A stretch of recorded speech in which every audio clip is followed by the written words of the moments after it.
आज मैं आप लोगों के लिए हिंदी कहानी भीड़ में खोया आदमी की समरी लेकर आई हूँ। भीड़ में खोया आदमी कहानी में हमारे देश में निरंतर बढ़ती हुई जनसंख्या और उससे उत्पन्न विभिन्न समस्याओं का चित्रांकन किया गया है। लेखक के एक अभिन्न मित्र बाबू श्यामलाकांत सीधे साधे, परिश्रमी और ईमानदार होने के बावजूद निजी जीवन में बड़े लापरवाह हैं, जिन्होंने अपने घर में बच्चों की एक फौज खड़ी कर ली है। पिछली गर्मियों में लेखक को उनकी लड़की के विवाह में सम्मिलित होने के लिए जाना था। अत्यधिक भीड़ होने के कारण गाड़ी में बिना आरक्षण के ही लेखक को जाना पड़ा। प्लेटफॉर्म पर भी चढ़ने वालों की अत्यधिक भीड़ होने पर लेखक को कुली की सहायता से खिड़की से अंदर जाना पड़ा।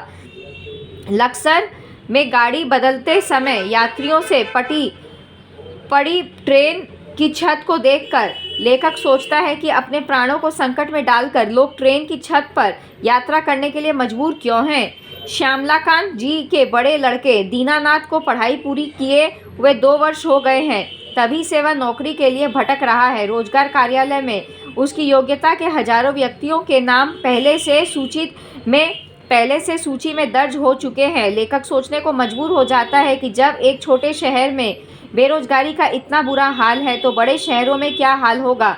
मित्र के घर पहुंचने पर उसके छोटे से मकान में भरे हुए सामान और बच्चों की भीड़ देखकर लेखक का दम घुटने लगता है। जबकि अनेक नई कॉलोनियां बन गई हैं, परंतु फिर भी न जाने कितने लोग मकानों के लिए भटक रहे हैं। तभी श्यामला जी की पत्नी लेखक के लिए जलपान लेकर आई। उनके पीछे उनकी 3 छोटी लड़कियां और पल्ला पकड़े 2 छोटे लड़के थे। उनके दुर्बल शरीर और पीले चेहरे को देखकर लेखक स्तब्ध रह गया। लेखक द्वारा यह पूछने पर कि यह क्या वह अपना इलाज करवा रही है, वह बोली कि इतने बड़े परिवार में रोज कोई न कोई बीमार रहता है और यदि डॉक्टर को दिखाने जाओ तो वहाँ इतनी भीड़ होती है कि डॉक्टर अच्छी तरह देख नहीं पाते। ऐसा लगता है कि पूरा शहर ही अस्पताल में उमड़ आया हो।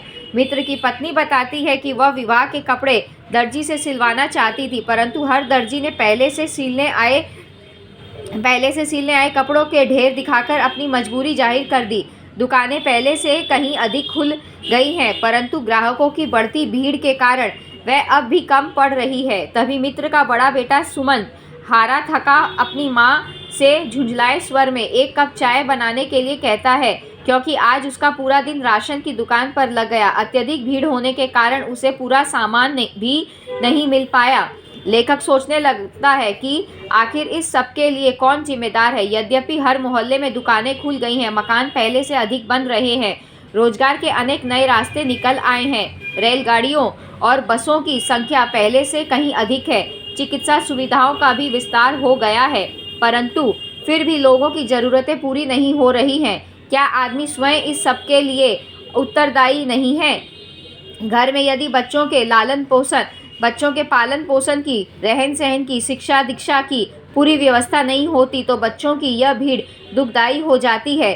कुपोषण और गंदे तथा संकीर्ण मकानों के दूषित वातावरण से बीमारियां बढ़ती हैं। सीमित परिवार, स्वच्छ जलवायु और खाने के लिए भरपूर सामग्री होने पर बीमारियों से बचा जा सकता है। बढ़ती जनसंख्या के कारण रेलों बसों में भीड़ होती है, सड़क पर दुर्घटनाएं होती हैं। दफ्तर, कचहरी, अस्पताल, स्टेशन आदि सार्वजनिक स्थानों पर शक्ति, समय और धन व्यय करके भी व्यक्ति अपने कार्य सिद्ध नहीं कर पाता, वह स्वयं भीड़ में खो जाता है। लेखक के मित्र श्यामलाकांत को इस भीड़ का रहस्य बताने की जरूरत नहीं है, क्योंकि वह स्वयं इस विपदा को झेल रहे हैं।